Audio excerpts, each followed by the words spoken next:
jujur. Keempat, hormat dan Recording sabar. in progress. Kelima, kasih sayang, peduli, dan kerjasama. Keenam, percaya diri, kreatif, kerja keras, dan pantang menyerah. Ketujuh, keadilan dan kepemimpinan. Kedelapan, baik dan rendah hati. Dan kesembilan, toleransi, cinta damai, dan persatuan. Terdapat 5 nilai karakter utama yang bersumber dari Pancasila yang menjadi prioritas pengembangan gerakan PPK, yaitu sebagai berikut. Pertama, religius. Kedua, nasionalisme. Ketiga, integritas. Keempat, kemandirian.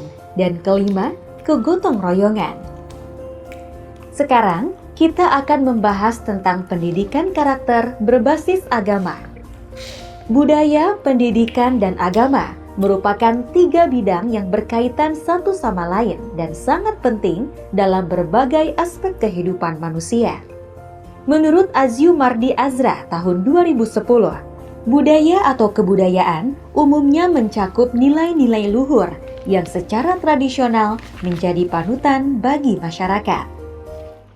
Selain itu, menurut Sodik A. Kuntoro tahun 2008, di negara kita, pendidikan diharapkan dapat bersifat humanis religius, di mana dalam pengembangan kehidupan atau ilmu pengetahuan tidak terlepas dari nilai-nilai keagamaan dan kebudayaan.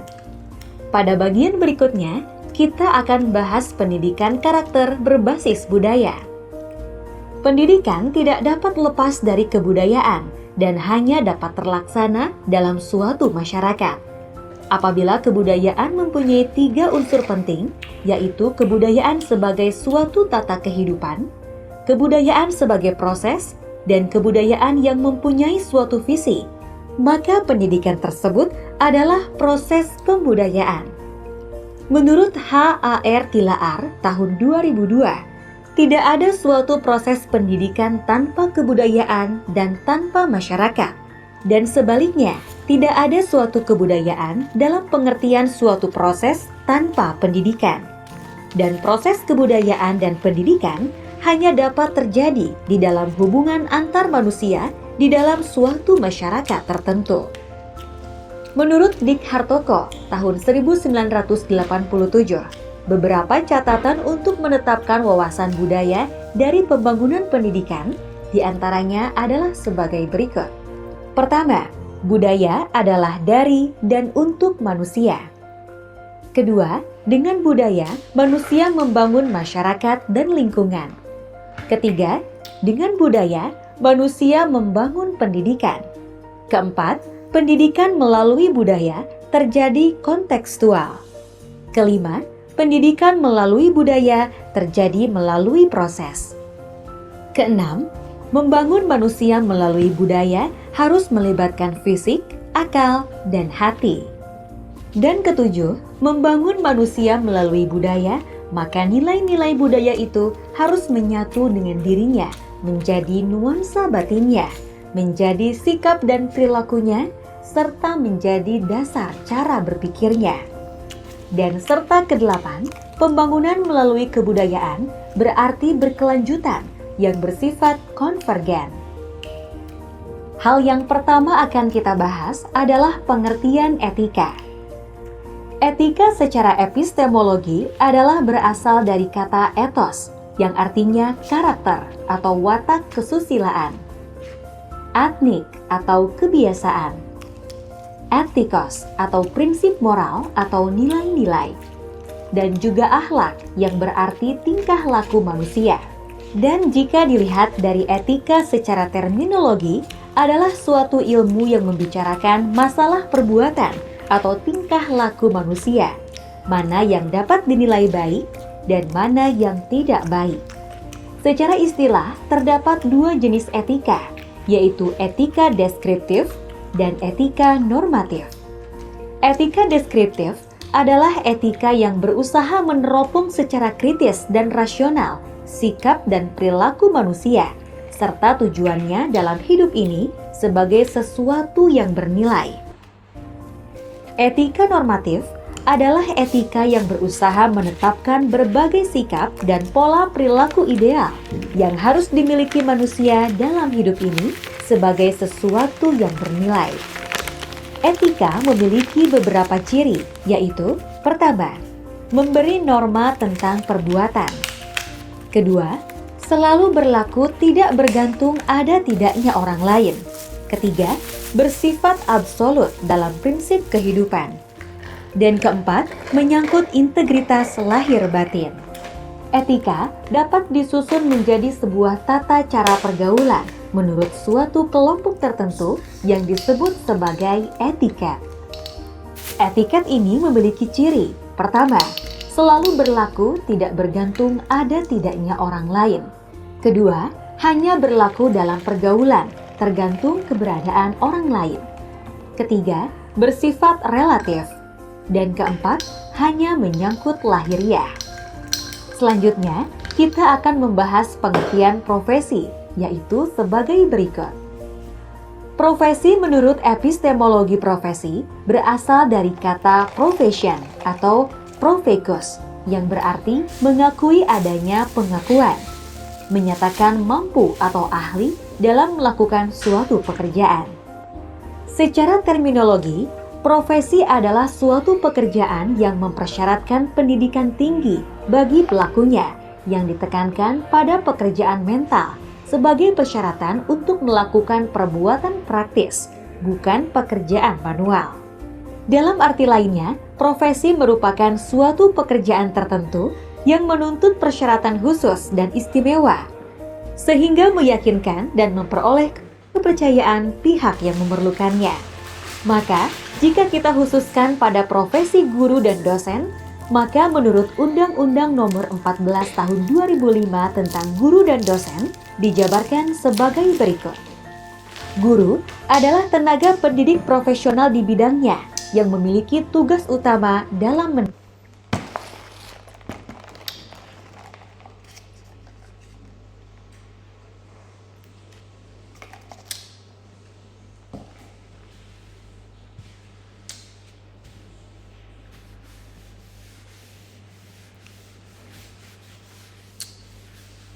mengajar, membimbing, memberi arahan, memberi pelatihan,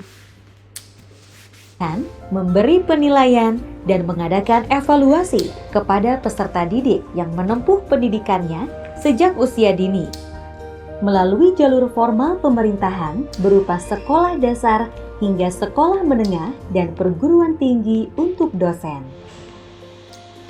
Adapun prinsip-prinsip profesional guru dan dosen dalam Undang-Undang Guru dan Dosen Nomor 14 Tahun 2005 Pasal 7 Ayat 1 yang dijabarkan sebagai berikut.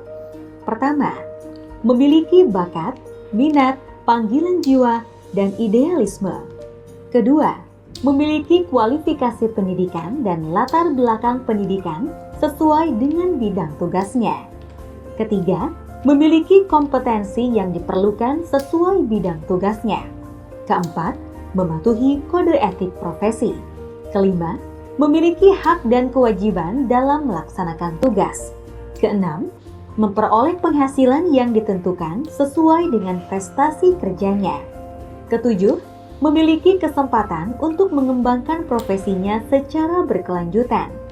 Kedelapan, memperoleh perlindungan hukum dalam melaksanakan tugas profesionalnya. Dan kesembilan, memiliki organisasi profesi yang berbadan hukum.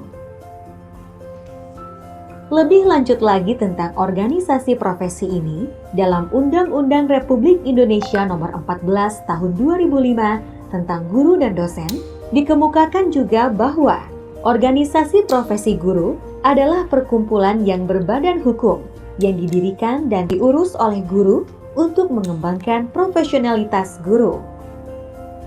Sekarang, bagaimana tentang standar kompetensi guru? Menurut Permendiknas RI Nomor 16 Tahun 2007, terdapat 4 standar kompetensi guru, di antaranya: pertama, kompetensi profesional; kedua, kompetensi pedagogik; ketiga, kompetensi sosial; dan keempat, kompetensi kepribadian. Kode etik merupakan sesuatu yang muncul dari individu sebagai bagian dari pemahaman etika dan tentunya menjadi bagian kepribadian dari individu tersebut. Untuk lebih khusus, mari kita lihat apa itu kode etik profesi secara umum. Kode etik profesi secara epistemologi berasal dari kode yang berarti aturan dan etik yang berarti kesopanan atau tata susila. Dan secara terminologi, kode etik profesi merupakan suatu sistem peraturan atau perangkat prinsip-prinsip keperilakuan yang telah diterima oleh kelompok orang-orang yang tergabung dalam himpunan organisasi keprofesian tertentu. Sedangkan untuk kode etik profesi guru secara khusus dijabarkan sebagai berikut. Kode etik guru Indonesia adalah norma dan asas yang disepakati dan diterima oleh guru-guru Indonesia yang digunakan sebagai pedoman sikap dan perilaku dalam melaksanakan tugas profesi sebagai pendidik anggota masyarakat dan warga negara. Kode etik guru Indonesia merupakan pedoman sikap dan perilaku yang bertujuan menempatkan guru sebagai profesi terhormat, mulia, dan bermartabat, serta dilindungi oleh undang-undang. Selanjutnya, berikut dijabarkan tentang dasar-dasar kode etik guru. Pertama, guru berbakti membimbing peserta didik untuk membentuk manusia Indonesia seutuhnya yang berjiwa Pancasila. Kedua, guru memiliki dan melaksanakan kejujuran profesional. Ketiga, guru berusaha memperoleh informasi tentang peserta didik sebagai bahan melakukan bimbingan dan pembinaan. Keempat, guru menciptakan suasana sekolah sebaik-baiknya yang menunjang berhasilnya proses belajar mengajar. Kelima, guru memelihara hubungan baik dengan orang tua murid dan masyarakat sekitarnya untuk membina peran serta dan rasa tanggung jawab bersama terhadap pendidikan. Keenam, guru secara pribadi dan bersama-sama mengembangkan dan meningkatkan mutu dan martabat profesinya. Ketujuh, guru memelihara hubungan profesi, semangat kekeluargaan, dan kesetiakawanan sosial. Kedelapan, guru secara bersama-sama memelihara dan meningkatkan mutu organisasi PGRI sebagai sarana perjuangan dan pengabdian. Dan kesembilan, guru melaksanakan segala kebijaksanaan pemerintah dalam bidang pendidikan. Selanjutnya, kita akan membahas tentang tujuan dan nilai-nilai dalam implementasi kode etik profesi guru untuk berbagai aspek yang dijabarkan sebagai berikut. Pertama, terhadap peserta didik.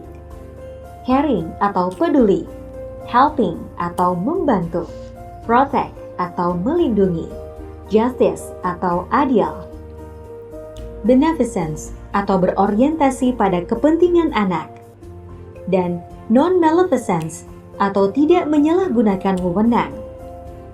Bagi orang tua peserta didik, kooperatif atau kerjasama, helping atau membantu, dan non-malfeasance atau tidak menyalahgunakan wewenang. Berikutnya terhadap masyarakat, kooperatif, akomodatif, interaksi sosial, serta non-malfeasance, yaitu tidak menyalahgunakan wewenang. Selanjutnya terhadap sekolah, mutualisme atau saling menguntungkan, silih asah dan silih asuh, interaksi sosial, dan non-maleficence atau tidak menyalahgunakan wewenang. Dan terakhir, terhadap organisasi profesi serta pemerintah yang memiliki tujuan dan nilai implementasi kode etik profesi guru yang sama, yaitu pertama, dedikasi, kedua, patriotisme, dan ketiga, non-maleficence atau tidak menyalahgunakan wewenang. Demikian, Anda telah mempelajari materi pendidikan dan pelatihan pekerti pada mata latih agama dan budaya sebagai dasar pembentukan karakter dan etika profesi pendidikan. Terima kasih atas perhatiannya. Sampai jumpa pada mata latih berikutnya.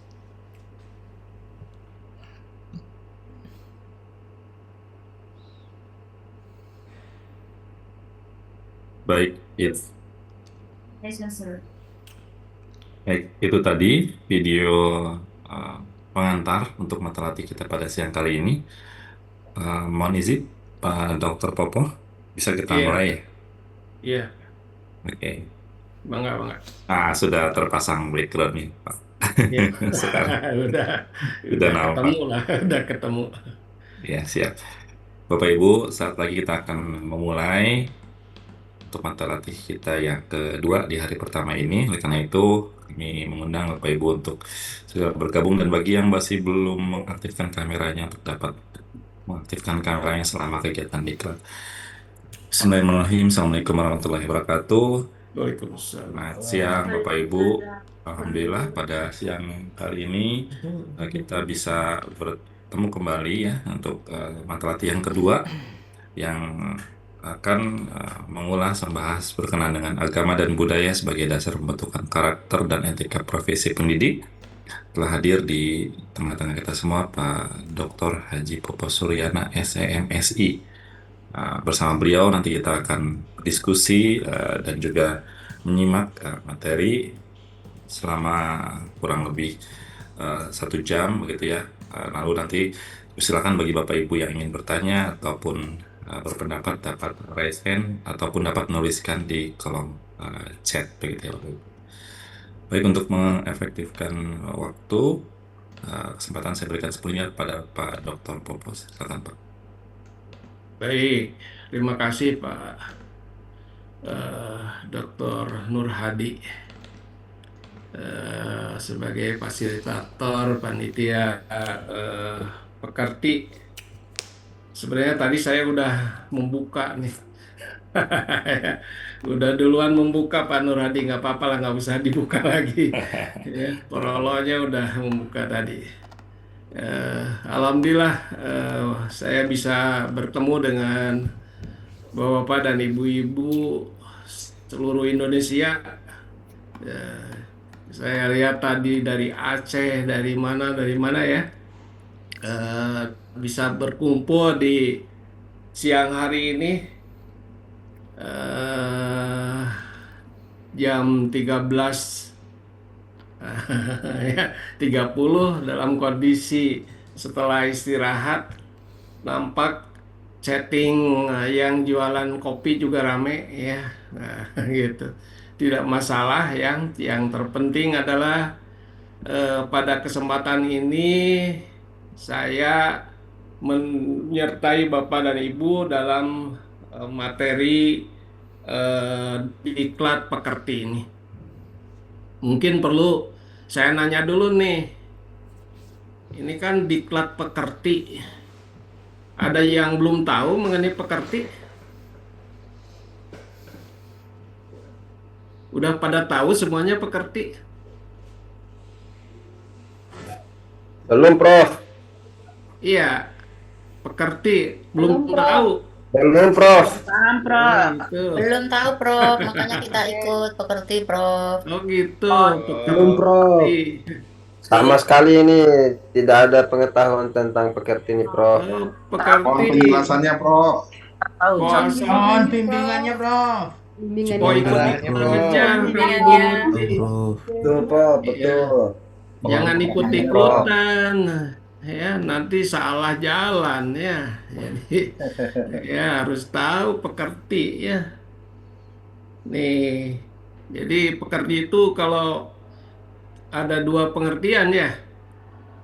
Kalau kita buka KBBI, Kamus Besar Bahasa Indonesia, pekerti itu pengertiannya apa? Perangai, tabiat, akhlak, atau watak ya. Makanya di depannya sering ditulis budi pekerti kan gitu ya.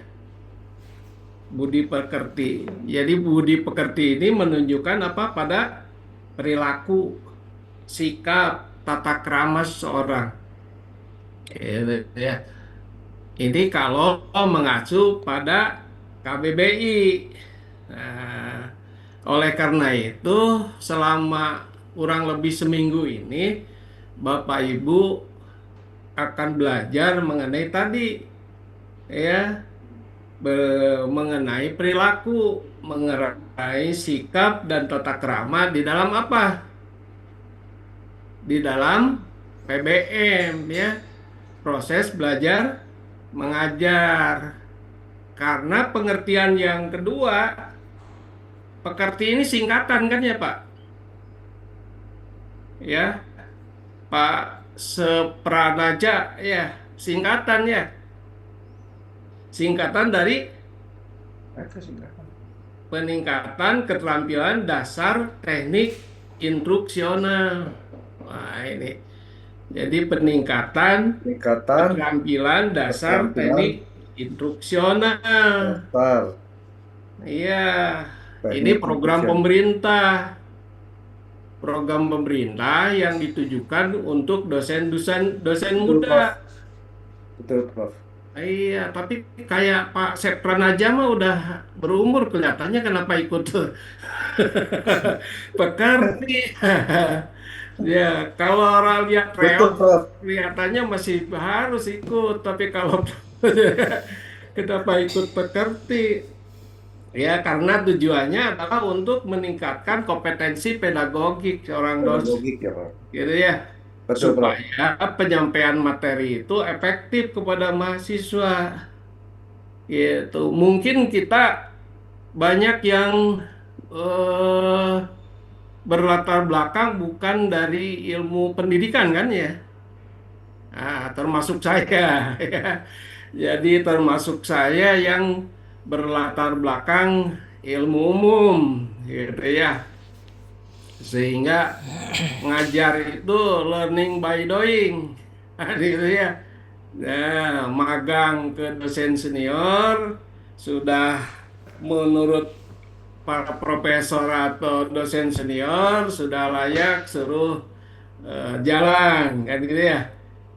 Nah, oleh karena itu maka pekerti ini tujuan utamanya adalah membantu dosen muda khususnya ya untuk merancang, melaksanakan hingga melakukan evaluasi di dalam proses pembelajaran. Nah, jadi materi yang diajarkan termasuk psikologi pendidikan, menyusun RPS kan gitu ya, strategi pembelajaran, nanti ada praktek mengajar ya. Nah itu ya dalam dalam pekerti ini. Gelombang 1. Ya harusnya sih langsung ke AA-nya nanti ya. Ya, ya. Approach, apply gitu ya. Oke. Mestinya Yang gitu ke rumah ya. sakit sudah? Itu dan yang Oke. Sudah. lebih Ya. tertarik Dari bagi Pamekasan Bapak berarti? Ibu mungkin pekerti ini Oke, lebih oke. cenderung untuk syarat sebagai sertifikasi begitu ya Pak Semas. Gitu ya. Syarat sertifikasi yang jelas. Ya Bu Suryanti ya itu gitu Suryanti ya. Jadi lebih cenderungnya yang dikejar itu yang eh, ketiga ya sebagai syarat sertifikasi. Ya tidak masalah lah. Ya, tidak masalah. Memang kalau dilihat dari data kan dosen Indonesia teh baru sekitar 50% yang sudah sertifikasi ya. Yang sudah menikmati sertifikasi sertifikasi itu.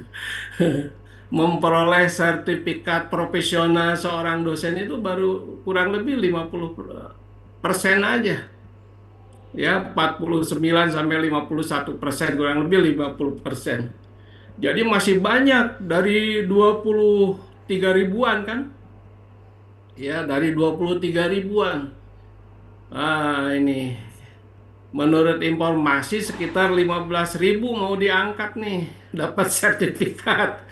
Mudah-mudahan nih teman-teman yang mulai hari ini ikut pekerti di Unpas ini segera diberikan sertifikasi. Ya, amin. Amin. Iya, karena di akhir-akhir ini kita begitu ngeri ya ditujukan dengan sidang-sidang mengenai bagaimana kondisi dosen, gitu ya. Ngeri, sungguh ngeri. Ya, saya yang sudah ngajar 40 tahun tapi ya, nah itu ngeri ya.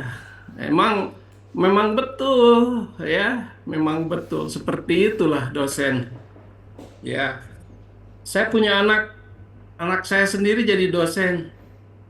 Sudah 55 tahun bekerja, ya dapat gaji 2 juta per bulan. Nah, itu. Yang lucu universitasnya menerapkan flat aja, mau ngajar berapa SKS aja segitu gitu ya. Nah itu agak aneh kan gitu ya. Nah itu. Oke lah, itu mah ya.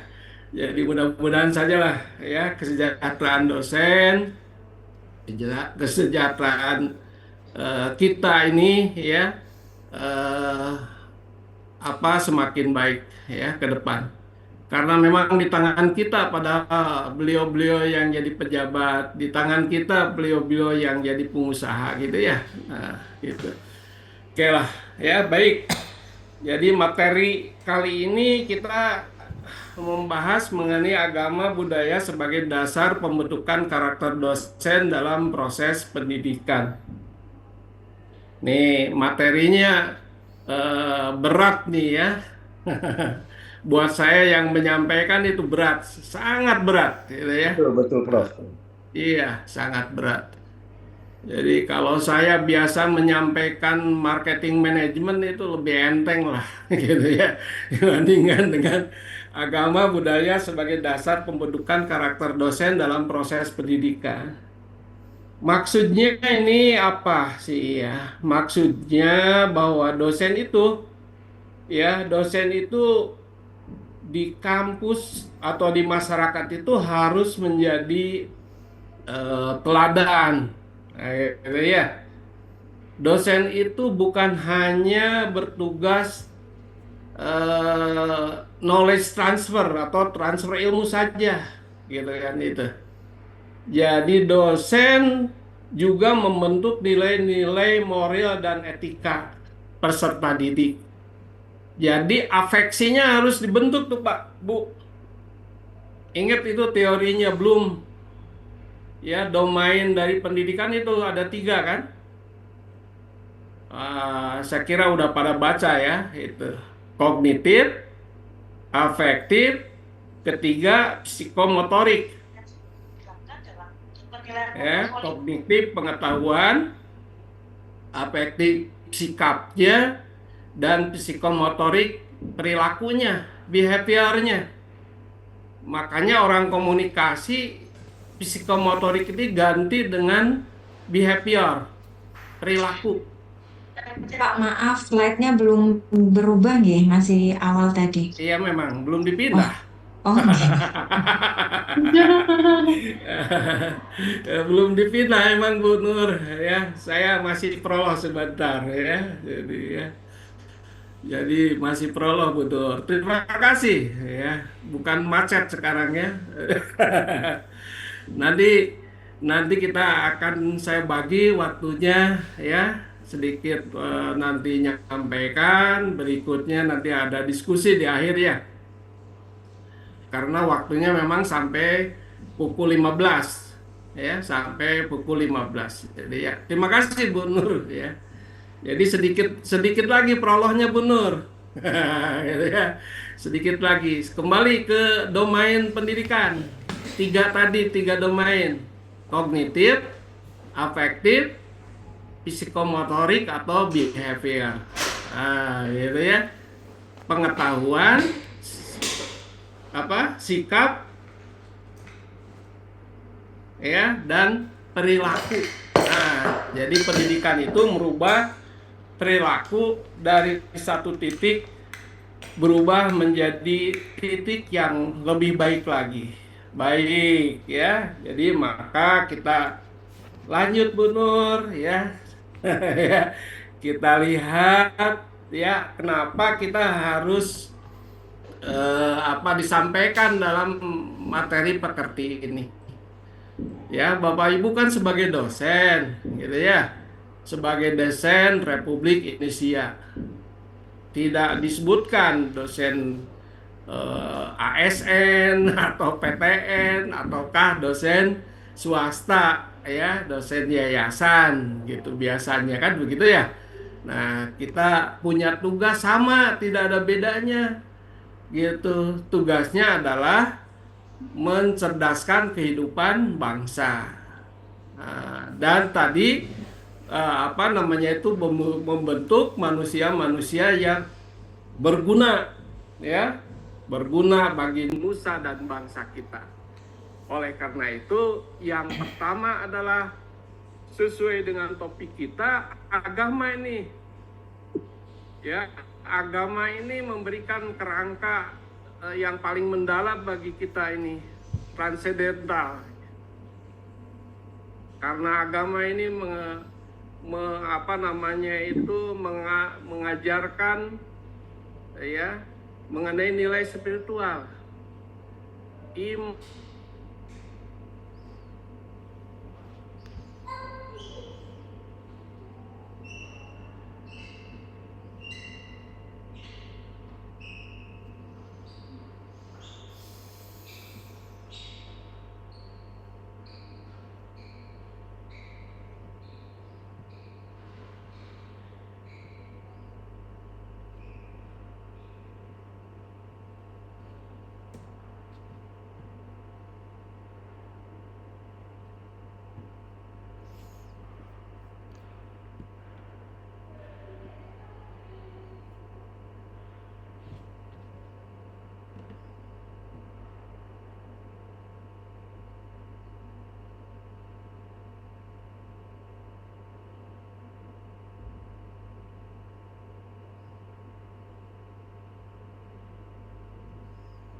Recording in progress. Harus pelajari ini dari budaya. Budaya ini memberikan akar identitas, nilai sosial dan kearifan lokal yang meneguhkan kebinekaan serta harmoni sosial kita. Jadi budaya itu kan kebiasaan yang tumbuh di masyarakat secara terus-menerus. Bahasa itu budaya. Kita sudah sehari-harinya berbahasa Indonesia, maka sudah berbudaya. Ya. Kita sehari-harinya berbahasa Sunda, misalnya, itu adalah budaya kita. Jadi budaya itu biasanya menunjukkan identitas kita, nilai-nilai sosial, kearifan lokal. Oleh karena itu budaya harus mewarnai di dalam proses pembelajaran ini. Dan yang ketiga adalah kebijakan nasional. Nah, ini SNDikti, MBKM, profil pelajar Pancasila yang menekankan pada nilai norma budaya, etika, akademik sebagai capaian pembelajaran. Nah, gitu. Jadi norma-norma ini values apa yang harus kita ajarkan kepada mahasiswa itu? Nilai norma budaya apa, etika akademik yang bagaimana di dalam pencapaian pembelajaran ini? Ya, apalagi sekarang ini semakin rumit dalam pembelajaran itu ya. Nah, secara teknis nanti RPS-nya juga berubah. Hampir setiap tahun kan berubah terus. Ya. Nah gitu. Kadang-kadang dosen yang seusia saya itu yang baby boomer ya bingung bikin RPS saja ya gitu.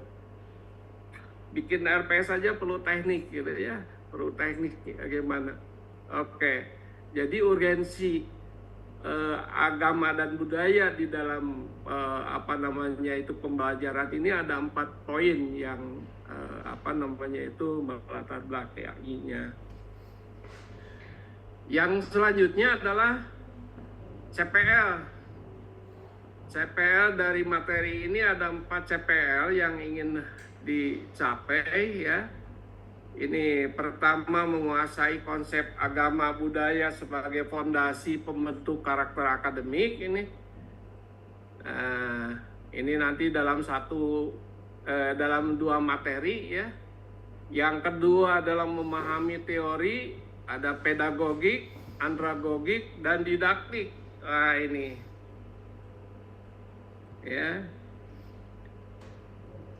paham nggak? Gitu ya.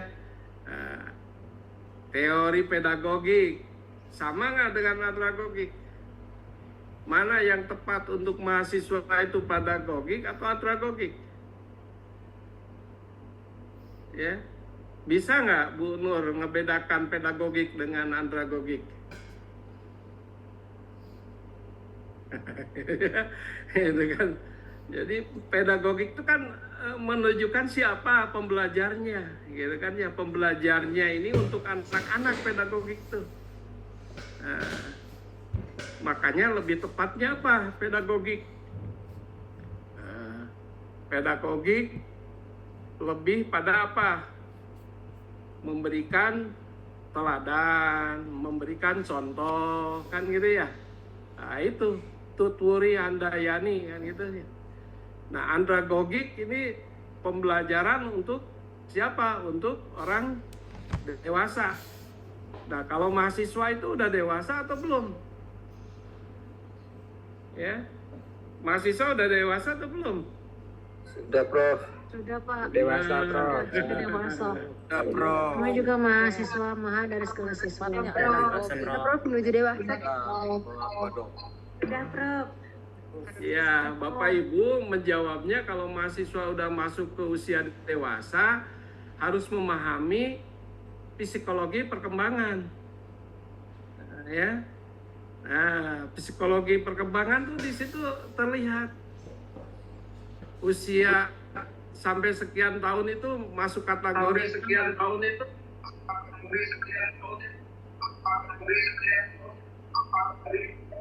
Bu Wit,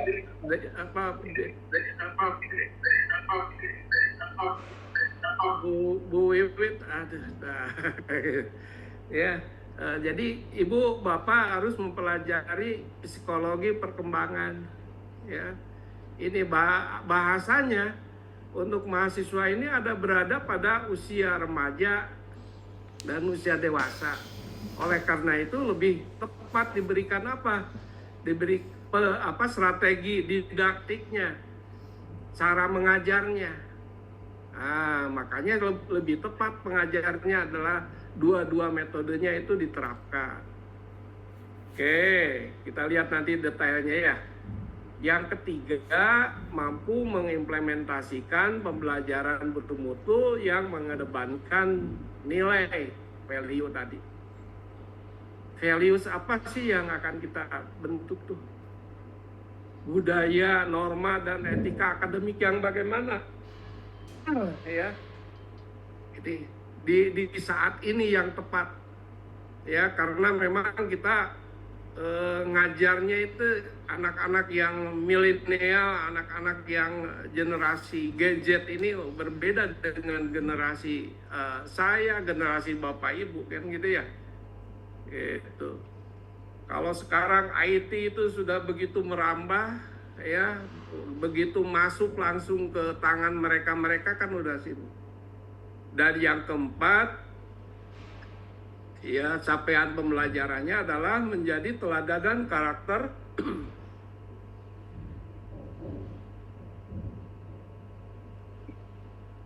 ya, menjadi teladan karakter religius, humanis, nasionalis, demokratis, dan berintegrasi. Ini capaian pembelajaran yang ingin dicapai dari materi yang saat ini sedang kita bicarakan. Oke, nah, baru kita materi yang pertama, ya, materi mengenai agama, materi mengenai agama, ya. Jadi dimensi religiusitas, gitu ya. Religiusitas ini dimensinya kan ada keimanan. Ya, keimanan ini keyakinan spiritual yang menumbuhkan rasa tanggung jawab pada kita. Kalau kita sebagai muslim misalnya, iman itu kan di dalam hati, ya. Adanya dalam hati, tetapi diucapkan dengan lisan, dilaksanakan dengan perbuatan. Itu definisi iman. Yang disokong dengan rukun iman yang 6 itu. Nah, itu ya. Jadi untuk seorang muslim jangan sampai jauh-jauh mencari keimanan itu kemana-mana. Keyakinan itu kemana-mana. Yang 6 itu aja. 6 suku dari iman itu. Fondasi dari iman itu. Iman kepada Allah, iman kepada kitab Allah, iman kepada malaikat, iman kepada nabi, rasul, iman kepada hari akhir, iman kepada qada dan qadar. Itu harus diyakini, ya, bahwa dunia ini ada yang menciptakan, Tuhan yang Maha Esa, Tuhan yang berulang alam, yang menciptakan langit dan bumi beserta isinya. Itu. Dan ada hari akhir yang harus perlu ditekankan bagi kita. Kalau sekarang misalnya bolehlah hidup semaumu, silahkan. Tapi ingat, hari akhir itu semuanya akan ada balasannya. Kalaulah di dunia ini lepas dari hukuman, maka di akhirat tidak akan lepas dari hukuman. CCTV Allah sangat detail. Ya kan, gitu ya. Mencatat semuanya. Gitu. Mencatat semuanya, tidak akan yang terlewat. Walaupun sebesar biji zarah, atom yang terkecil misalnya, maka akan tercatat oleh Allah. Gitu. Ini harus yang menjadi landasan keimanan kita. Dengan kuatnya keimanan, maka akan meningkatkan rasa tanggung jawab kita terhadap pekerjaan kita sebagai dosen khususnya. Apa sih pekerjaan dosen itu? Pekerjaan dosen itu yang sudah Bapak Ibu laksanakan saat ini, nampaknya kalau dari wajah-wajahnya kan sudah mulai ngajar kan, gitu ya Pak Ridwan ya. Sudah ngajar, sudah lama kelihatannya ya. Ada yang udah puluhan tahun ngajar. Ya. Oke. Ya, jadi pertama pendidikan, pengajaran, penelitian, dan pengabdian kepada masyarakat. Itu kan 3. Sering dikenal dengan Tridharma perguruan tinggi. Memang repot pekerjaan dosen itu. Repot ya. Jadi pantaslah jumlah dosen itu masih sedikit sih. Masih 0,0 sekian persen dari penduduk Indonesia ya. Tetapi memang lulusan perguruan tingginya juga yang lulus itu kurang lebih baru 10% Bapak Ibu ya. Masyarakat Indonesia itu baru kurang lebih 10% lulusan perguruan tinggi. Nah, itu oleh karena itu memang yang berniat dan tertarik jadi dosen juga masih kecil. Belum faktor-faktor lain kan, itu ya. Padahal itu menjadi dosen itu adalah sesuatu yang luar biasa sebenarnya gitu ya bagi kita itu. bisa mengembangkan ilmu, mengamalkan ilmu, kan gitu ya, sebagai dosen itu. Ini baru 10%-an lah, kurang lebih masyarakat Indonesia yang lulus perguruan tinggi. Jadi masih kecil. Apalagi kalau sekarang syarat dosennya kan udah syarat dosennya S2 ya. Jadi rata-rata memang ini udah S2. Gitu ya. Kalau tahun 80-an saya masuk jadi dosen itu masih diterima S1 Bu Wiwit ya. Saya diterima jadi dosen itu standing akademik saya S1 saja, baru sarjana, baru lulus, udah langsung magang atau jadi asisten, maka diangkat jadi dosen. Kalau sekarang syaratnya minimal S2. Bahkan sudah banyak perguruan tinggi yang mensyaratkan rekrutmen dosennya itu adalah S3. Berarti kan apa? Berarti harus invest dulu baru jadi dosen kan gitu ya. Harus invest dulu. Aduh, itu. Tapi kalau ditanya wani piro gitu ya, bingung ya. Dibayarnya 3 juta. Assalamualaikum. Nah, oke lah ya. Jadi keimanan ini yang kedua adalah ibadah. Ya, ibadahnya disiplin tidak, konsisten tidak, berdedikasi nggak. Jadi kalau saya lihat ibadahnya sudah bagus, maka pekerjaannya juga udah bagus itu. Coba lihat ya, waktu ibadah itu jangan bentrok dengan pekerjaan. Karena apa? Tugas pekerjaan itu adalah ibadah, tugas kerja kita itu adalah ibadah. Itu sebenarnya, itu ya. Oleh karena itu, kami di sini punya jadwal kuliah hampir semuanya, ya hampir 100% tidak ada yang bentrok dengan waktu sholat. Hampir, ada sih yang ini.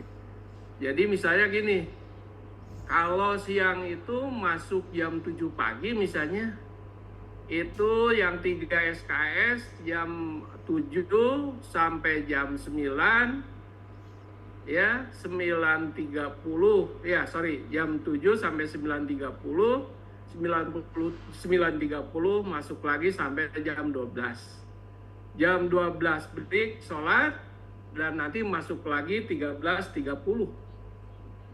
13.30 break jam 15, 15.30 masuk lagi ya, break sholat sampai jam 18. Kalau masih long time ya sampai malam ya nanti masuklah biasanya jam 18.30 ya. Nah itu. Nah paling yang sering kena itu adalah sholat isya gitu ya kena. Oleh karena itu maka mulailah kita sebagai dosen beribadah dengan disiplin. Bila perlu bubarkan mahasiswa sedang kuliah, segera masuk masjid dan nanti di absen gitu ya. Kalau memang terpotong kuliah kita dengan sholat. Kalau saya masuk jam 12.30 misalnya tanya, siapa yang belum sholat? Gitu ya. Kasih waktu suruh sholat dulu ya, kasih waktu suruh sholat dulu gitu. Jadi supaya belajar disiplin ya. Jadi insya Allah ya, kalau sholatnya bagus maka seluruh amalnya juga bagus ya. Oleh karena itu penting mengingatkan mahasiswa untuk ibadah sholat ya. Belum tambahan ibadah sholat yang lain ya, diberikan motivasi, dorongan mahasiswa melaksanakan sholat sunat ya, sholat sunat rawatib, sholat sunat tahajud, sholat sunat duha misalnya, itu dalam ibadah gitu ya. Insya Allah ibadahnya bagus insya Allah ya. Jadi orang yang sedang beribadah tidak akan mencuri ya. Itu tidak sedang ibadah ya. Mencuri itu karena sedang tidak ada iman dia itu, ya. Gitu. Oke, yang ketiga adalah akhlak. Ya, agama itu akhlak. Ini berbuat ihsan, berbuat jujur, adil, kasih sayang, rendah hati, tidak sombong, ya. Jadi banyak sekarang ya yang apa namanya itu punya ilmu itu di sini justru nggak tahan dengan kesombongannya, ya. Apa namanya itu kejujurannya, ya. Jadi oke lah. Jadi berpikirnya kalaulah ada orang yang kok sholat dia korupsi gitu, ya. Kebayang kalau tidak sholat dia seberapa korupsinya, kan gitu aja berpikirnya, kan gitu, ya. Itu. Jadi jangan dianggap bahwa yang suka sholat juga korupsi, kan gitu, ya. Apalagi kalau tidak sholat dia, bisa-bisa gunung ditelan sama dia, kan gitu, ya. Itu. Oke, ya, jadi dimensi religiusitas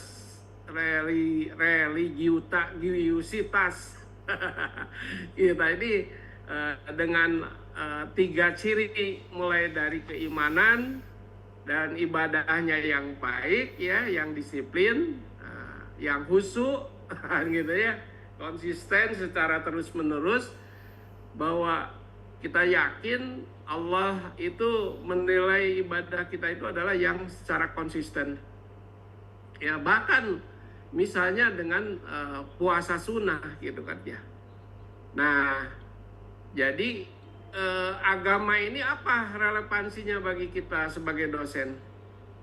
Nah, ini yang pertama adalah integritas akademik. Akademik tadi kan 3 pekerjaan kita tuh, ya. Pekerjaan kita itu pendidikan, pengajaran, itu PBM di kelas. Yang kedua adalah penelitian. Nah, ini tuntutan sister ini kan, kalau Bapak Ibu nanti sudah sertifikasi, ya, setiap semester itu harus mengunggah artikel jurnal penelitian, itu, ya, melakukan penelitian, apakah penelitian internal kampus ataukah hibah bersaing, gitu kan, ya. Dan juga, nah, ini kadang-kadang sering di sini nih, bagaimana artikelnya yang bersifat plagiar, gitu, ya, manipulasi data asal ada, gitu, ya, dan lain sebagainya. Ini integritas akademik kita rendah. Nah, ini, ya, asal ada aja. Levelnya nanti, Bu, Pak, ya, kalau sekarang misalnya Bapak Ibu sertifikasinya misalnya lektor, ya, lektor saat ini misalnya, kan, ya, syarat jurnal yang dituntut semakin tinggi, ya, untuk lektor kepala nanti. Untuk lektor kepala jurnal internasional, Sinta 2, gitu, ya, Bu. Gitu, ya, gitu BKD-nya, ya. Jadi memang konsekuensinya begitu, ya. Yang kedua, mengajar dengan penuh tanggung jawab dan niat ibadah. Nah, ini, jadi niat ibadah aja lah ngajar itu. Ya, insya Allah kalau niatnya ibadah mah bakal diterima oleh Allah, ya. Jadi kalaulah dari sisi harta kita tidak banyak, gitu, ya, tetapi dari sisi amal mudah-mudahan menjadi amal, asalkan niatnya baik, kan, gitu, ya. Bergantung pada niatnya semua amal-amalan itu. Oleh karena itu niatkanlah ibadah, ya. Niatkanlah kita membantu anak-anak orang kita itu harus kita didik, kan, gitu, ya. Dan yang ketiga, memberi teladan, ya, etika pergaulan di kampus. Nah, itu Bapak Ibu, ya. Jadi etika pergaulan di kampus itu harus dosen itu menjadi teladan, ya. Ada sering-sering dosen misalnya yang ngerasa jadi dosen, kadang, ya, kedekatan dengan mahasiswa terlalu dekat, gitu kan ya. Anak dosen muda biasanya, gitu ya. Nah itu, jadi dari sisi etika bisa terlanggar. Atau misalnya di lingkungan tidak boleh merokok, dosennya merokok, gitu kan ya. Nah itu ya, itu juga menunjukkan bahwa kita ini termasuk orang yang tidak beretika. Oleh karena itu maka kita tunjukkan bahwa kita sebagai dosen yang harus lebih patuh etika kita, gitu ya.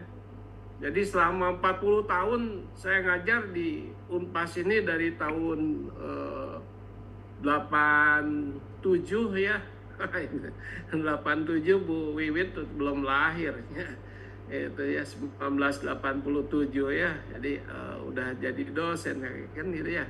Wah itu jadi dalam etika pergaulan di kampus ini harus ini. Ya. Jadi kalau sekarang muncul di media-media dosen nipu mahasiswa gitu ya. Apa gitu ya. Nah itulah harus jadi cermin dan kita jauhilah gitu ya perbuatan gitu. Naudzubillah, semoga tidak kena pada diri kita dan yang lainnya kan gitu ya.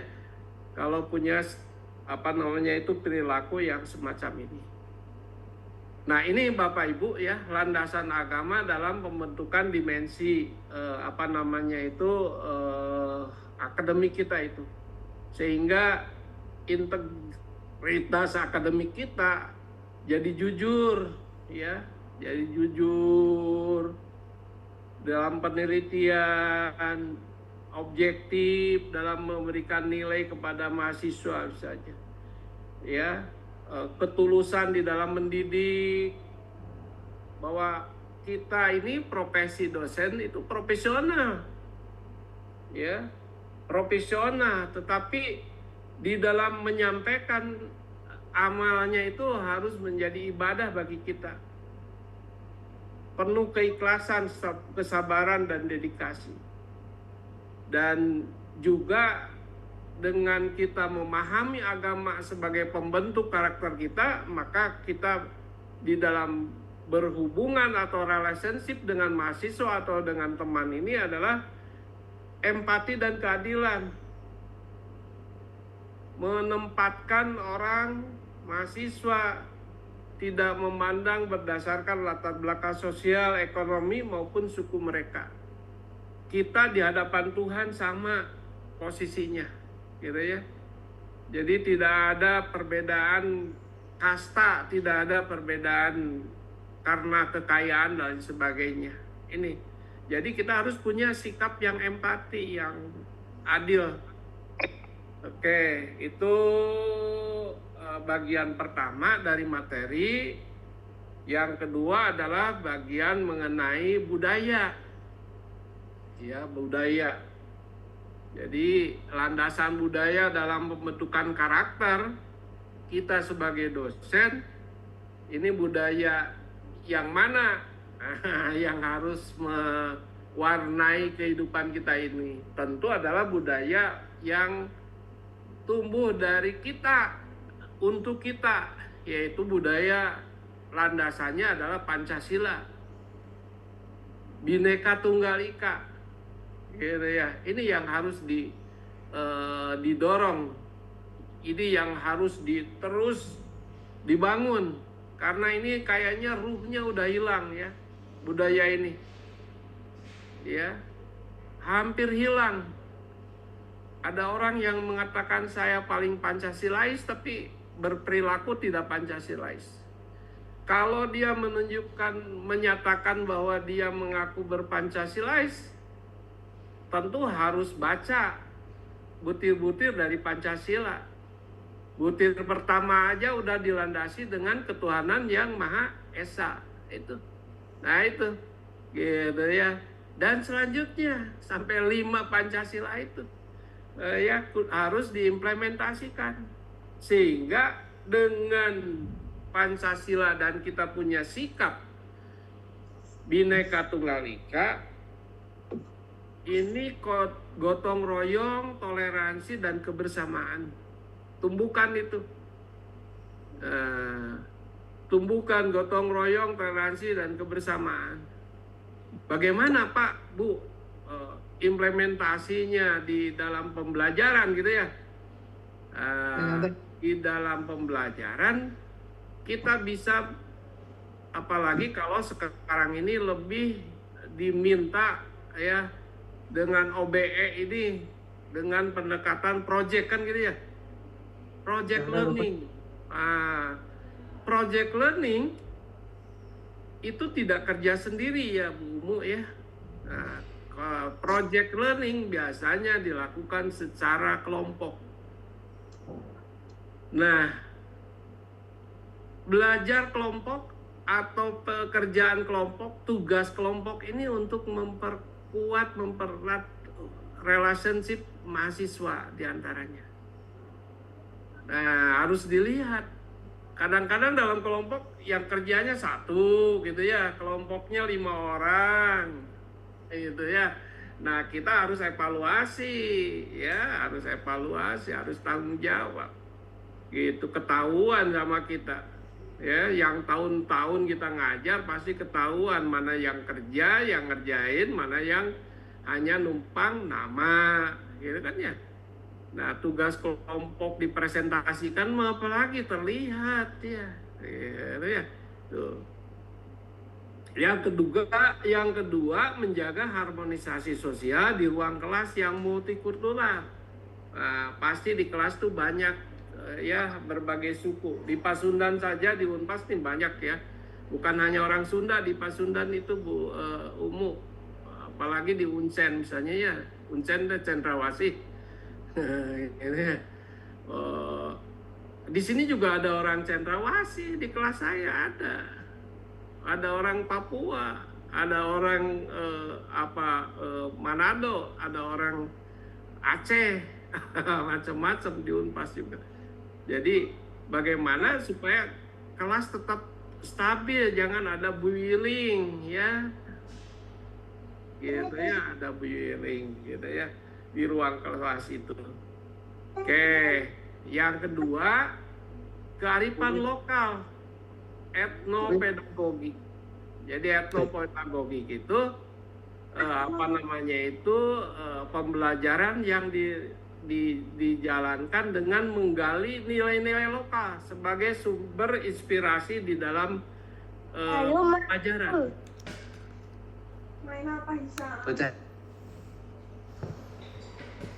Ya, jadi gali nilai-nilai lokal, nilai-nilai lokal yang baik itu digunakan di dalam pembelajaran ini. Misalnya kalau di sini ada silih asi, silih asa, silih asu dalam budaya Sunda. Di masing-masing daerah pada punya macam ini kan gitu ya. Oleh karena itu bisa digali silih asih, saling menyayangi di antara kita itu silih asih. Silih asa itu pisau itu tajam karena diasah. Nah, kita juga karena belajar, saling bantu. Diskusi itu adalah saling asah. Silih asuh, saling membimbing. Orang yang senior menyayangi yang junior, menghormati yang lebih senior lagi. Begitu juga di dosennya. Saya sarankan Bapak Ibu dosen ya. Jadi kalau di kampus nih kolaboratif lah dengan teman ini ya. Kolaboratif lah dengan teman ini. Karena memang sekarang tuntutannya untuk pemenuhan BKD aja kan perlu jurnal. Coba kalau dengan kolaboratif dengan teman-teman satu kampus atau dengan kampus yang lain, apalagi nih Bapak Ibu udah ada di Zoom-nya Unpas, sekitar 2000 peserta di batch 30 ini ya, gitu. Di kelas ini 800-an ini. sebenarnya tidak kekurangan untuk relasi ya, tidak kekurangan untuk relasi, untuk kolaborasi nanti.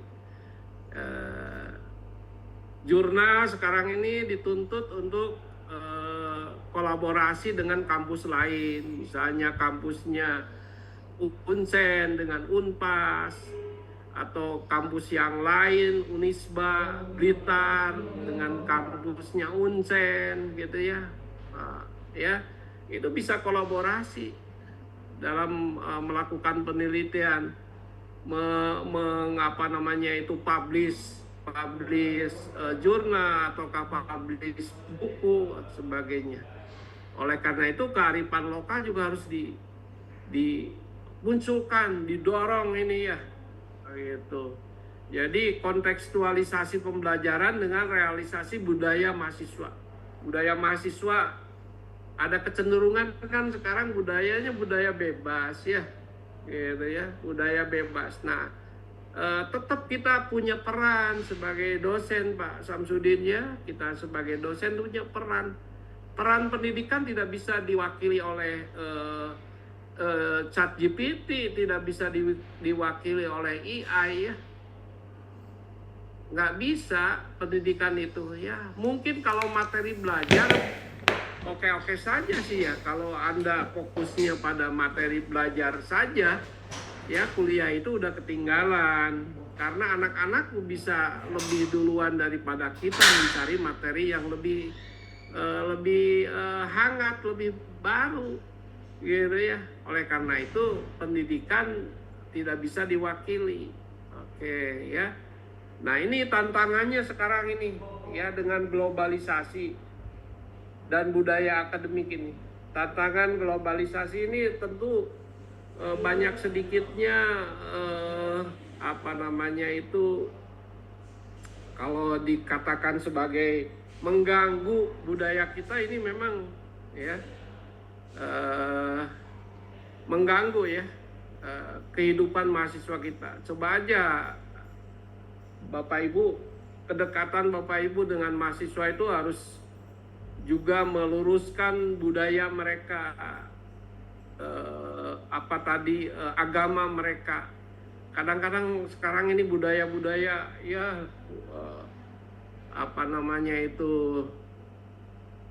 yang marak sekarang ini ya kan, yang marak narkoba, marak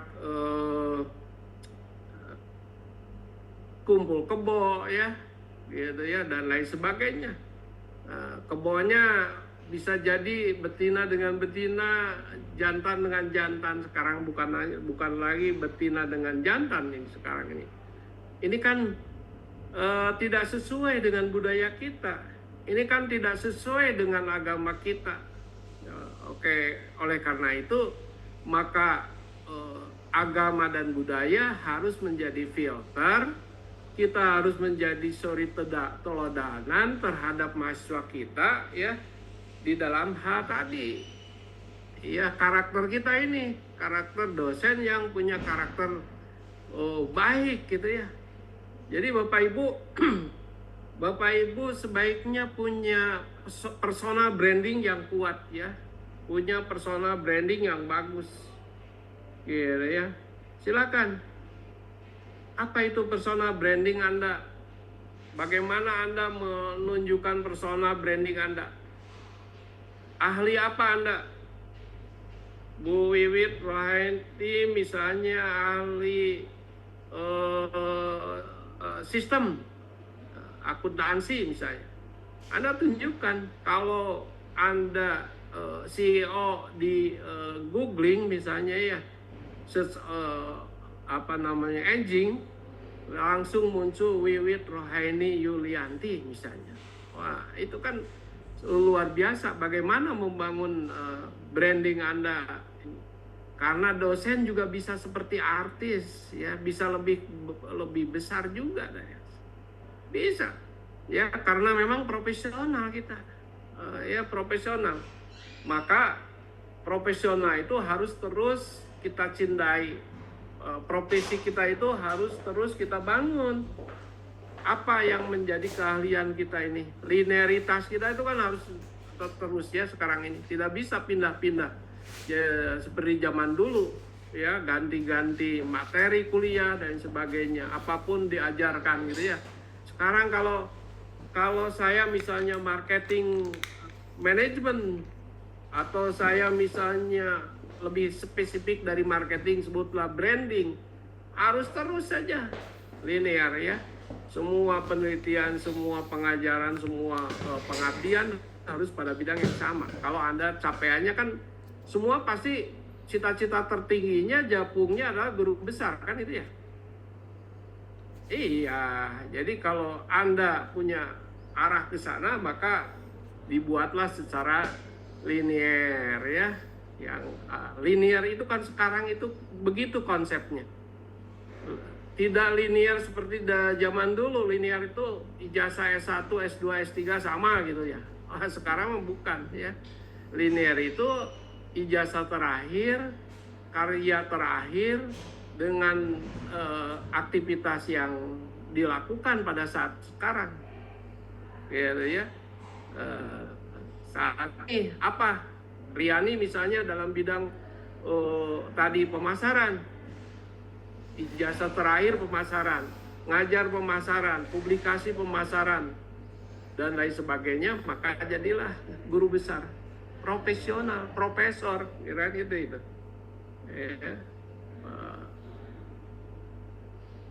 Oke ya, jadi dalam globalisasi dan budaya akademik yang bagaimana yang harus dikembangkan ini? Diskusi yang sehat, keterbukaan, penghargaan terhadap perbedaan pendapat ya, saling menghargai ya di dalam diskusi dan lain sebagainya. Oke. Nah, jadi integrasi agama budaya dalam karakter akademik. Yang pertama adalah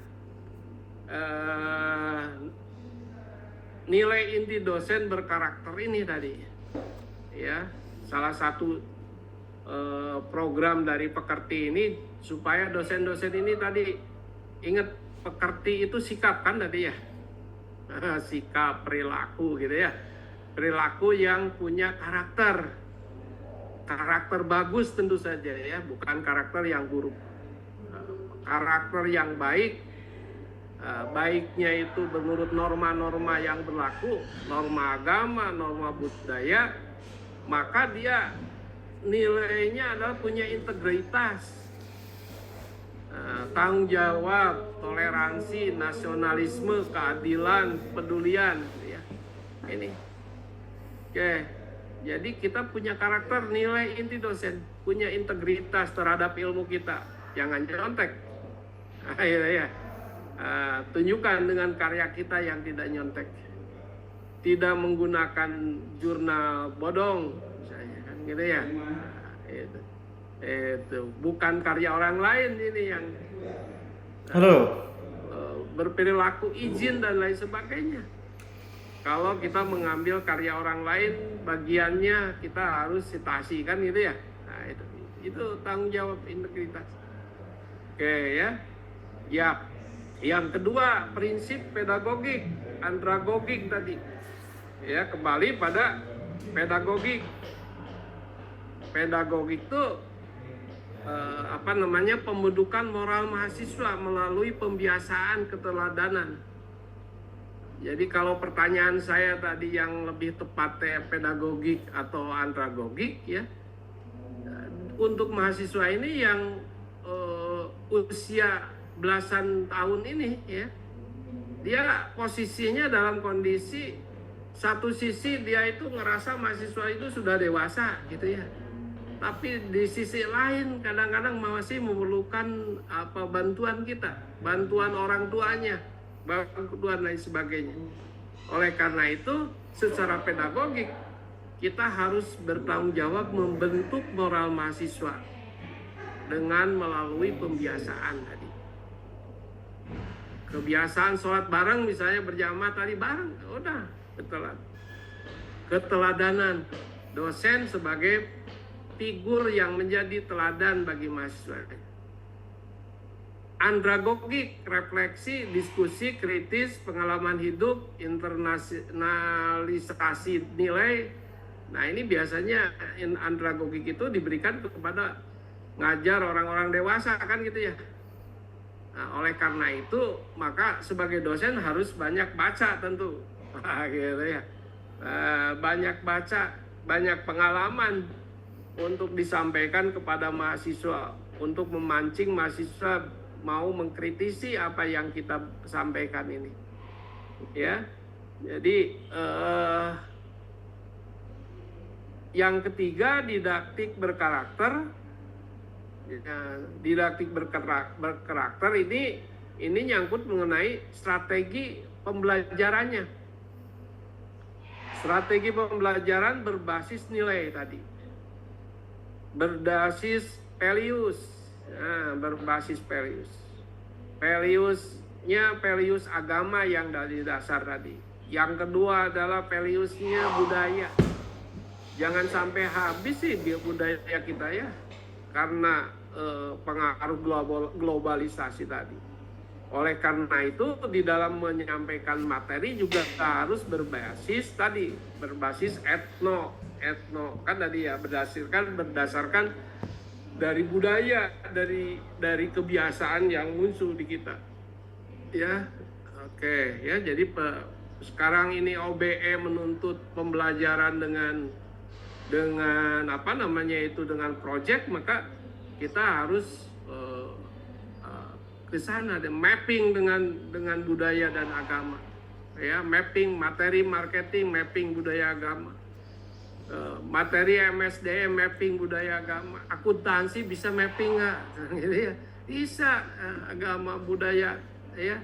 Karena akuntansi juga harus prinsip-prinsip akuntabilitasnya itu didasarkan agama budaya lebih ini lagi.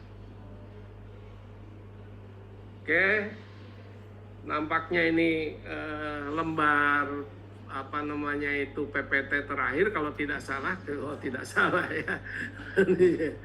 Kalau salah masih lanjut, kalau tidak salah selesai kan gitu. Nah, gitu Bu siapa tadi udah senyum ya. Aduh, memang yang bikin kopi ke saya nggak nyampe juga ya kalau dikirim via Zoom gitu ya, kopinya kan gitu ya. Oke ya, jadi etika akademik dan kode etik dosen. Etika akademik ini kan aturan-aturannya ya, terus kode etik dosen. Kode etik itu aturan-aturan yang harus mengikat bagi seseorang, gitu kan itu ya. Itu harus mengikat kita sebagai dosen. Etika akademiknya ini kejujuran ilmiah. Ini harus menjadi landasan kejujuran ilmiah itu. Ya, boleh mensitasi punya orang gitu, tapi dengan izin. Nah, itu ya gitu. Ya, masa kita apalagi di dalam riset itu justru sekarang ini harus banyak referensi ya. Tapi yang salah itu menggunakan punya orang blek gitu kan itu ya. Nah, gitu ya. Tuh, sekarang ini harus ya tadi dalam publikasi penelitian pengajaran yang pekerjaan kita sehari-hari ini, Tridharma yang disebut Tridharma ini dituntut dalam kejujuran ilmiah. Kalau ngajar itu ya sumbernya harus jelaskan gitu ya. Dari mana itu referensinya? Ya. Kalau sekarang jadi bahasa kita disampaikannya berdasarkan ini referensi yang kita baca. Kenapa harus begitu? Karena memang bukan dari otak kita pribadi kan gitu ya. Dari bacaan-bacaan yang sudah kita kumpulkan lantas disampaikan lagi. Sama apakah dalam bahasa lisan di kelas ataukah dalam bentuk bahasa tulisan dalam artikel ya yang dipublikasikan.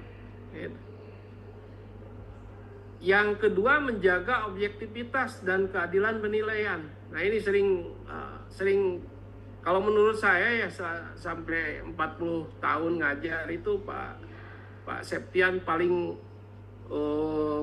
malas kalau disuruh ngasih nilai ya. Bener, paling aduh ya ini harus berapa nilainya ini harus. Karena apa? Kadang-kadang kasihan dikasih nilai tidak lulus misalnya kan gitu ya. Jangankan dikasih nilai tidak lulus gitu ya, dikasih nilai kurang aja misalnya. Gitu. Nah gitu. Jadi apalagi misalnya pakai pendekatan penilaiannya apa ini? Apakah PAP atau PAP ya, ataukah pakai PAN? Tahu kan semuanya? Ya, PAN dengan PAP. Kalau PAP itu pakai acuan pokok kan ya, acuan pokok. Kalau PAN itu penilaian acuan normatif, biasanya digunakan dengan dihitung rata-rata kelas ya. Rata-rata kelas nanti dihitung berapa plus yang jadi minnya itu jadi C misalnya, plus berapa jadi B jadi A gitu ya, plus berapa minus sekian nanti D E gitu ya kan gitu dengan PAN itu. Wah, tapi sekarang nampaknya lebih senang dengan PAP lagi ya. Itu lebih senang. Ya lebih enak sih ya. Bisa aja 85 sampai sekian kan gitu ya, udah ada. 85 sampai sekian nanti masuknya mana? A atau B? Kan gitu ya. Nah, itu A plus atau A min, nggak ada A plus ya. Gitu. A min atau A, gitu kan ya. Nah ya, jadi penilaian juga harus objektif dan adil lah ya, dengan anak-anak kita itu ya. Anak-anak yang kita ajar itu anak-anak kita ya, jangan dianggap anak orang lain ya. Itu ya, itu objektif. Tadi jangan sampai luntur integritas kita itu ya, karena kita misalnya ini mah anak teman atau karena anak siapa gitu ya, walaupun anak sendiri diajar ya harus objektif. Makanya anak-anak saya nggak ada yang mau kuliah di tempat saya ya gitu. Kenapa? Ketemu bapak nanti dikasih A, oh ada anaknya Pak Popo gitu ya gitu. Terus dikasih nilainya C, masa Pak Popo anak sendiri aja dikasih C kan gitu ya. Nah itu ya, udahlah kamu sok cari jurusan yang lain gitu ya. Oke, yang berikutnya etika akademik, teknologi AI secara bertanggung jawab. Nah ini alhamdulillah sih kita ya punya sekarang AI, tapi tentu harus bertanggung jawab ya. Jangan sampai semua dari AI. Penawaran AI di sosmed begitu banyak ya. Mau bikin RPS yang bagaimana? Gitu ya. Mau bikin itu, tapi ya harus bertanggung jawab. Artinya boleh jadi bantuan itu ya, tetapi kita harus tetap ya,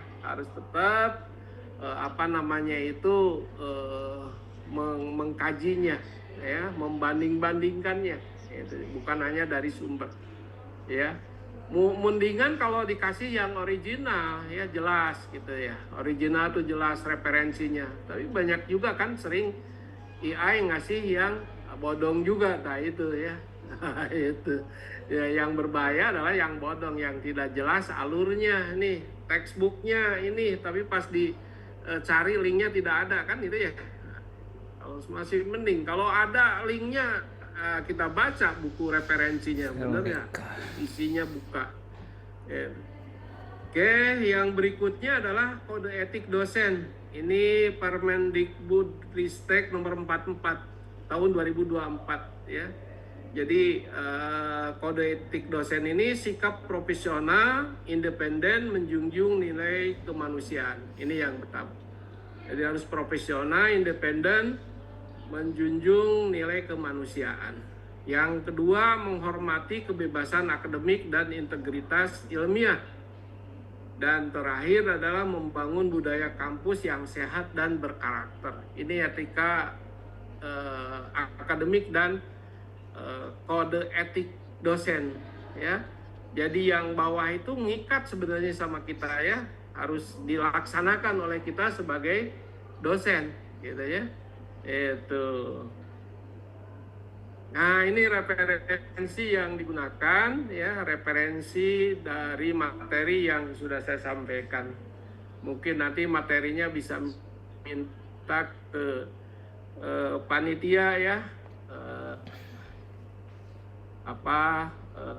materi dari agama dan budaya sebagai dasar pembentukan karakter dosen dalam proses pendidikan.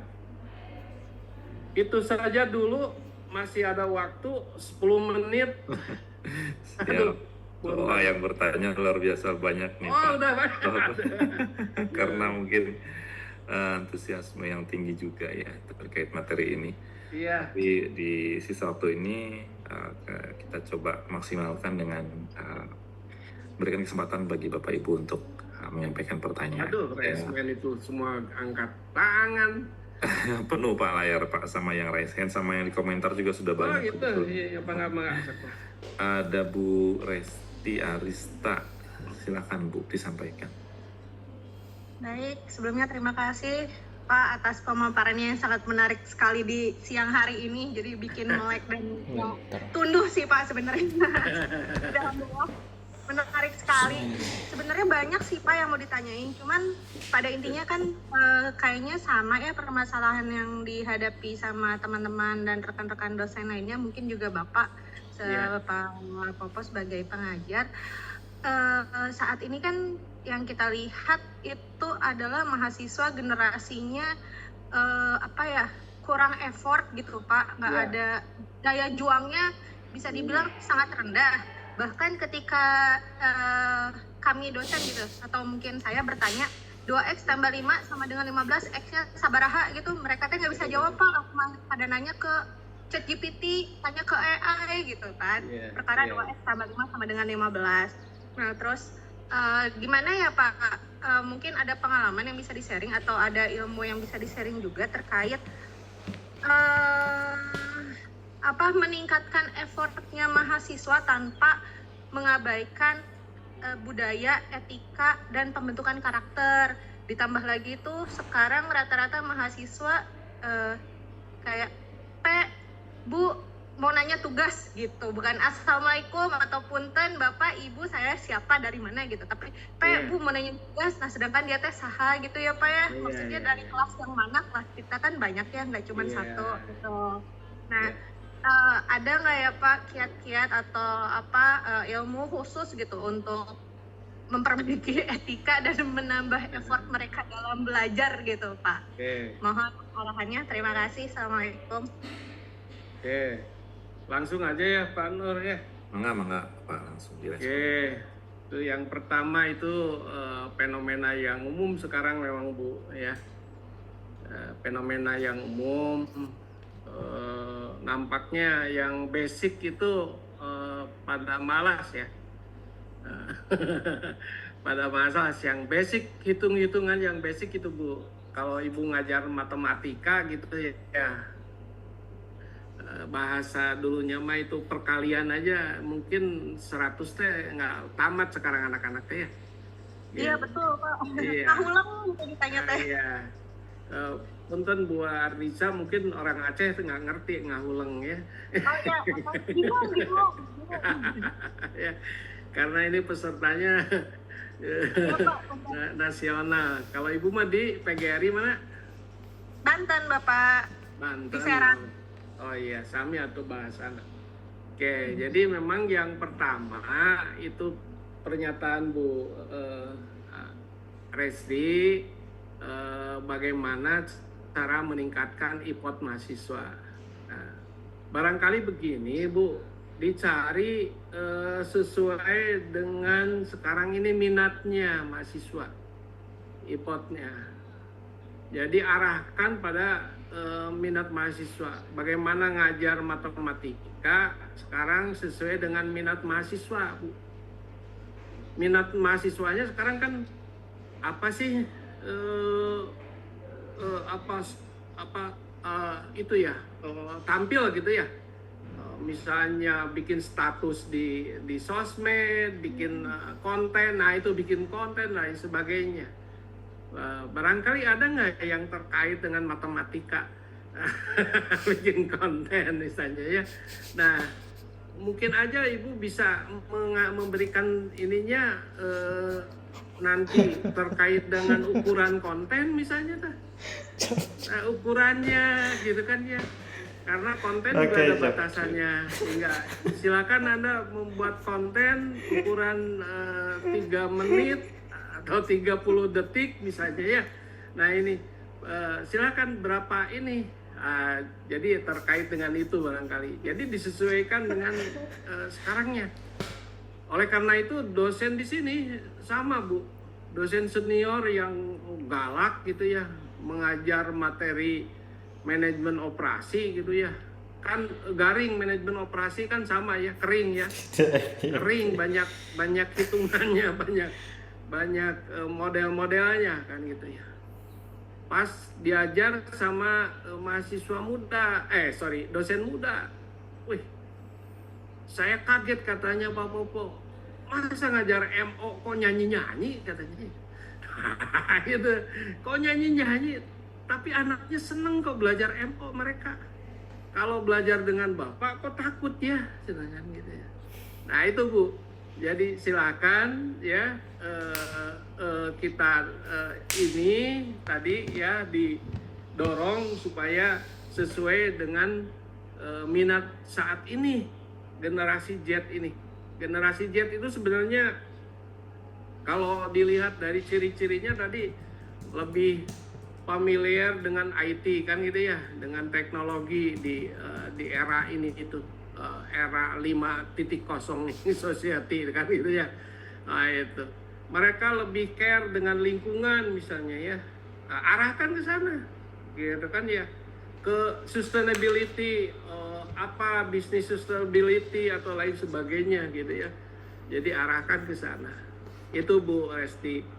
Yang kedua, Bapak Ibu, betul jangankan mahasiswa S1. Saya ngajar di S1, S2, S3 Bu Tira ya. Dapat WA yang no-name itu sering. Nah, gitu ya. Secara etika kan nggak bener ya. Itu ada mahasiswa S3 yang kayak gitu ada Bu Tira ya. Pak, saya mengumpulkan tugas atau Pak ada di mana? Ya Allah ini deh sini. Saya jawab dengan siapa saya ini? Oh dia baru ngejawab. Saya dengan ini. Kan harusnya memperkenalkan diri, nah ya. Memperkenalkan diri, nama, NPM, kelas apa, misalnya kalau yang ngajar di berbagai universitas, atau saya tadi S1, misalnya saya mahasiswa S1 manajemen, saya mahasiswa S2 manajemen, saya S3 manajemen gitu ya, mata kuliah apa gitu ya, kelas apa, nah itu. Nah oleh karena itu, barangkali Bapak Ibu bisa bikin banner tuh di depan, dipublish banner apa gitu ya, etika komunikasi dengan dosen atau dengan apa namanya itu pihak luar ya, pihak fakultas, pihak universitas, pihak prodi lah pokoknya. Nah, disebutkan tadi ya, awali dengan apa, salam dulu, memperkenalkan diri, terus maksud kan gitu ya. Nah, kalau udah diberi semacam itu masih tidak care, tidak ini, wah itu ya. Di saya juga di sini udah ada banner-banner Ibu WD 1 di depan kelas itu dipasang itu banner-bannernya. Tulisan kok etika komunikasi dengan dosen. Wah, tadi udah disebutkan gitu. Tapi ada aja sih ya. Ada aja, tapi kalau menurut saya tidak terlalu banyak lah.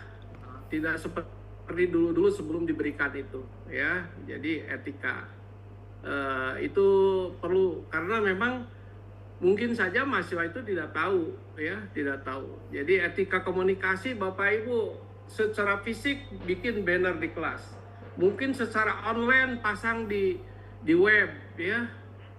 Tuh, cantelkan di web supaya etika pergaulan di kampus, baik tadi etika menyapa orang lain dan sebagainya gitu. Makanya Bapak Ibu, ya, jadi etika lebih duluan di antara dosen dulu nih. Dosen senior dengan junior harus dibangun secara kolaboratif, hormat menghormati gitu kan ya. Nah, mahasiswa tuh lihat. Mohon maaf misalnya kalau di sini ada dosen junior ketemu dengan saya, dia lagi bareng dengan mahasiswa ngabring, terus ketemu saya, dia jabat tangan dengan suntangan misalnya, mohon maaf ya. Kalau kebiasaan itu tidak sama nggak jadi masalah ya. Tapi yang ingin saya tunjukkan bahwa sikapnya juga kan beda ya. Mungkin tubuhnya ketika ketemu itu bahasa Sundanya itu rengkuh atau lain sebagainya, itu udah bagus ya, udah bagus memberikan contoh bagi mahasiswa lain ya, mahasiswa lain atau mahasiswa kita bersikap dengan orang yang lebih senior itu harus begitu. Terus juga kitanya misalnya orang yang senior terhadap yang junior juga sama, ramah atau panggilannya yang enak. Kalau saya senang misalnya, Kang, gimana Kang? Apa kabar Kang? Gitu ya. Pak Nur Hadi misalnya, saya sering sehari-harinya saya manggil Kang misalnya kalau ketemu itu. Ya, itu biasanya walaupun dari saya yang lebih senior kepada Pak Nur Hadi yang lebih muda, itu adalah satu penghormatan. Itu mungkin Bu Resti ya, yang bisa saya jawab. Mangga Pak Nur. Terima kasih. Siap Bapak. Bapak mohon izin ini, sepertinya waktunya sampai jam. Aduh, Masya Allah. Aduh. Kita sudah jam 3. Oh, jadi iya. karena peserta juga setelah ini akan ada mata latih yang terakhir jam 15.30. Oke. Jadi mohon maaf juga bagi Bapak Ibu yang sudah raise hand, yang belum mendapatkan kesempatan, juga Bapak Ibu yang sudah menuliskan pertanyaannya di kolom chat ya, yang belum sempat terbacakan, aku mohon maaf. Namun nanti tim helpdesk kami akan merekap seluruh pertanyaan-pertanyaan yang disampaikan, sehingga nanti bisa dapat terakomodir untuk jawaban-jawabannya. Seperti itu. Mungkin di akhir Pak, sebelum saya tutup, ada sedikit closing statement sebelum nanti kita akhiri di mata latih kali ini. Iya. Baik Bapak Ibu calon dosen, udah jadi dosen, dosen-dosen muda yang saat ini sedang mengikuti pekerti, saya kira mudah-mudahan dengan mengikuti pekerti di Unpas ini, Bapak Ibu punya modal punya modal budi pekerti yang baik di dalam menjalankan proses belajar mengajar di kampus masing-masing, sehingga menjadikan mahasiswa-mahasiswa menjadi mahasiswa-mahasiswa yang berguna bagi bangsa dan negara. Demikian saya kira. Baik, hatur nuhun Pak Dr. Popo. Itu tadi ya pemaparan materi yang sudah disampaikan. Mudah-mudahan apa yang tadi telah disampaikan oleh Pak Dr. Popo dapat memberikan pencerahan dan juga menambah motivasi kita dalam menjalankan tugas kita sebagai dosen di tempat Bapak Ibu bertugas, begitu ya Bapak Ibu ya. Alhamdulillahirrahmanirrahim, diklat mata latih untuk yang kedua ini telah selesai. Setelah ini Bapak Ibu dipersilakan untuk istirahat terlebih dahulu sebelum nanti akan bergabung kembali pukul 15.30 Bapak Ibu ya. Saya akhiri untuk mata latihan kedua ini dengan sama-sama baca hamdalah. Alhamdulillahirrahmanirrahim. Kurang lebihnya mohon maaf. Assalamualaikum warahmatullahi wabarakatuh. Waalaikumsalam. Assalamualaikum warahmatullahi wabarakatuh. Philip ya semuanya. Waalaikumsalam. Terima kasih, Sehat-sehat selalu, Prof. Terima kasih, Prof. Bapak, sehat selalu. Terima kasih, Prof. Selamat sore. Terima kasih, Bro. Sehat selalu, Thank you, Bro. Terima kasih, Prof. Terima kasih, Pak. Terima kasih, Prof. Sehat selalu, Prof.